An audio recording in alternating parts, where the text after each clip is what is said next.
কক্সবাজার গিয়েও দেখছি, সাজেক গিয়েও দেখছি, সেন্ট মার্টিন কিংবা চট্টগ্রাম গিয়েও দেখছি, শান্তি শুধু কুয়াকাটা সমুদ্র সৈকতে।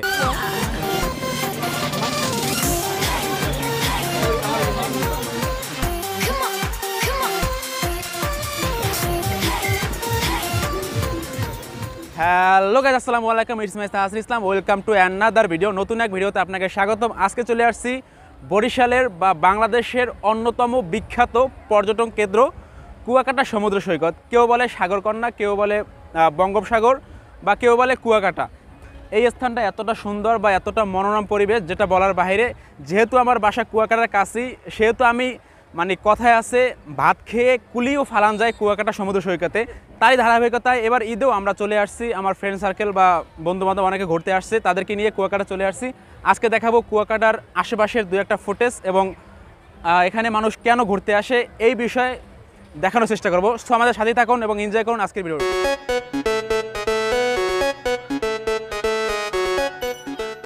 বরিশাল বিভাগের অন্যতম পর্যটক কেন্দ্র কুয়াকাটা সমুদ্র সৈকত।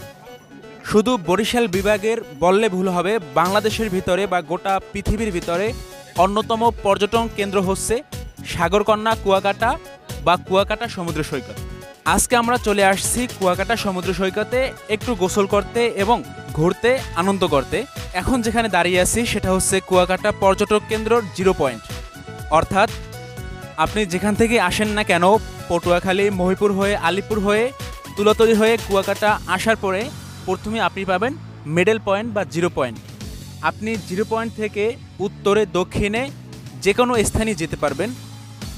কুয়াকাটার আশেপাশে অনেক ঘোরার মতো, দেখার মতো সৌন্দর্যময় পরিবেশ রয়েছে।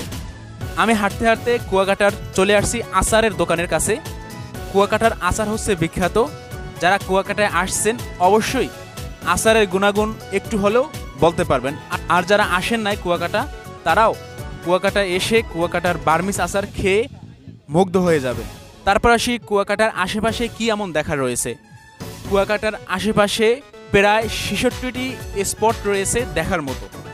ঝাউবন থেকে শুরু করে কাকড়ার চর, তারপরে শৈলার চর, এভাবে নাম জানা অজানা অসংখ্য জায়গা রয়েছে কুয়াকাটা সমুদ্র সৈকতে।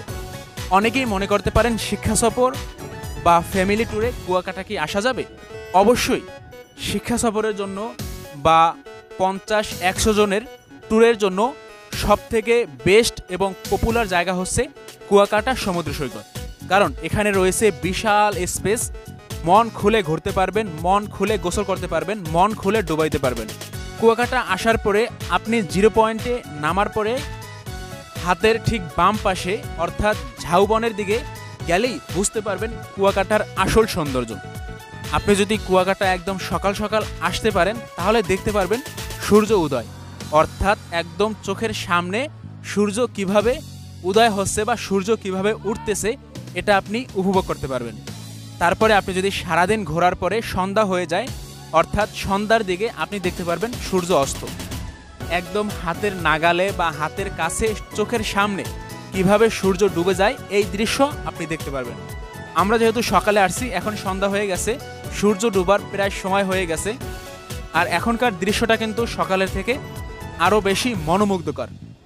তাই সবাই চিন্তা করবেন সকাল সকাল আসার এবং বিকালে বা সন্ধ্যার পরে যাওয়ার। তারপর আসি কুয়াকাটা আসার পরে আপনারা কিছু কিছু হয়রানির শিকার হবেন। সেটা হচ্ছে ক্যামেরাম্যান, ঘোড়া, তারপরে হচ্ছে মোটরসাইকেল ড্রাইভার, এভাবে করে কিছু কিছু হয়রানির শিকার হবেন। তবে সাবধানতা অবলম্বন করলে মোটেই হয়রানির শিকার হবেন না। ভিডিওটি এ পর্যন্তই। ভিডিওটি কেমন লাগছে অবশ্যই কমেন্ট করে জানাবেন। আপনি কি কুয়াকাটা আসছেন নাকি আসেন না এটাও জানাবেন। ধন্যবাদ সবাইকে। ভিডিওটি শেয়ার করে, পেজে লাইক দিয়ে, ইউটিউব চ্যানেলটি সাবস্ক্রাইব করে পাশে থাকবেন। দেখা হবে পরবর্তী ভিডিওতে।